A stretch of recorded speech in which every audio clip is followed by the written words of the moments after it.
Sa kaugnay na balita, patuloy ang pagkakaloob ng tulong ng pamahalaan sa mga apektadong residente na magkasunod na pagyanig sa Carmen, North Cotabato. Naglaan din ang DSWD ng pondo para sa stress debriefing sa mga residente. Narito ang ulat ni Angel Deliera ng PTV Davao. Takot na takot ang mga residente ng Carmen, North Cotabato sa Barangay Kibadsil at Barangay Kibudtungan matapos silang yanigin ng lindol na may intensidad na 5.7 at hindi umabot ng 20 minutos, sinunda naman ito ng 4.9 na intensity ng aftershock na nagsimula ng ikaumpisa ng Hunyo, Linggo, alas 10 pasado ng gabi. Nagkaroon muli ng lindol sa ikatlo ng Hunyo na may intensidad na 5.7.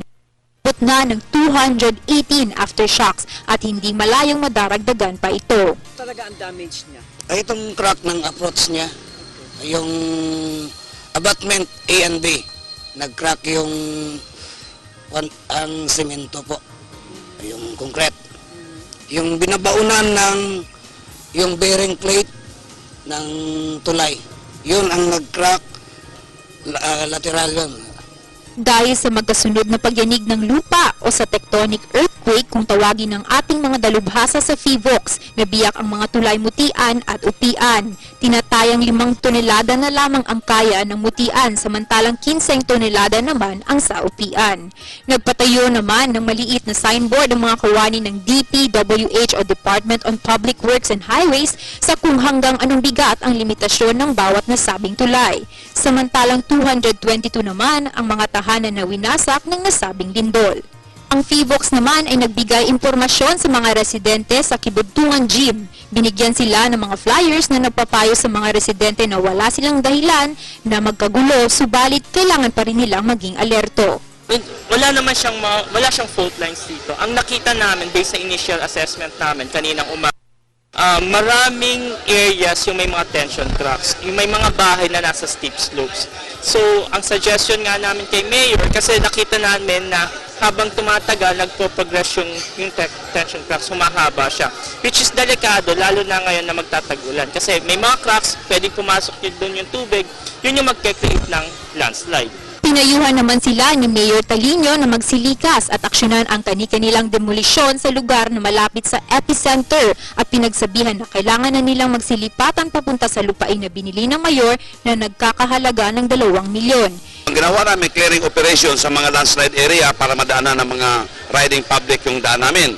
Then yung natamaan ng yung mga civilian, yung mga bahay doon natamaan, at least pinuntahan namin doon at pina-advise namin na hindi na sila mag-stop, hindi na sila magtira sa mga poor area na may landslide talaga. Samantalang, binalita naman ni Gobernador Emilio Lala Mendoza na kasalukuyang mayroong 31 milyong Disaster Risk Calamity Fund na pondo ang lugar nila. Magbibigay din ang gobernador ng titig 5 hanggang 10,000 piso para sa mga nasiraan ng mga bahay depende sa laki ng damyos. At syempre, may mga trauma rin kami nararamdaman at nervous breakdown, tumataas yung blood pressure.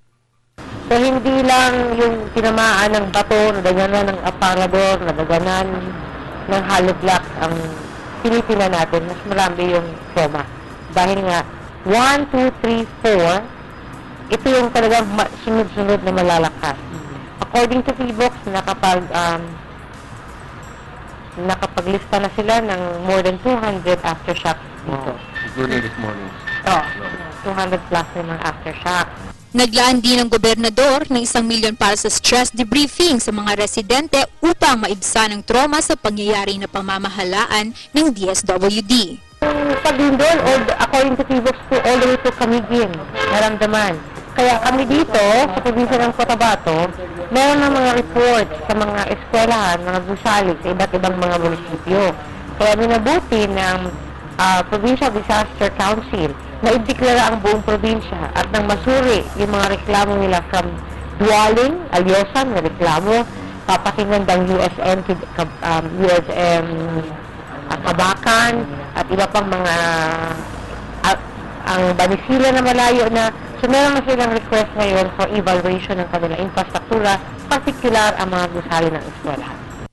Paga naman ng gobernador at ng mga residente sa national government na tulungan sila sa pagbangon sa pangyayari sa pamamagitan ng pagpaparepara ng mga infrastructure sa lugar. Para sa Telebisyon ng Bayan, Angel Busaro Deliera.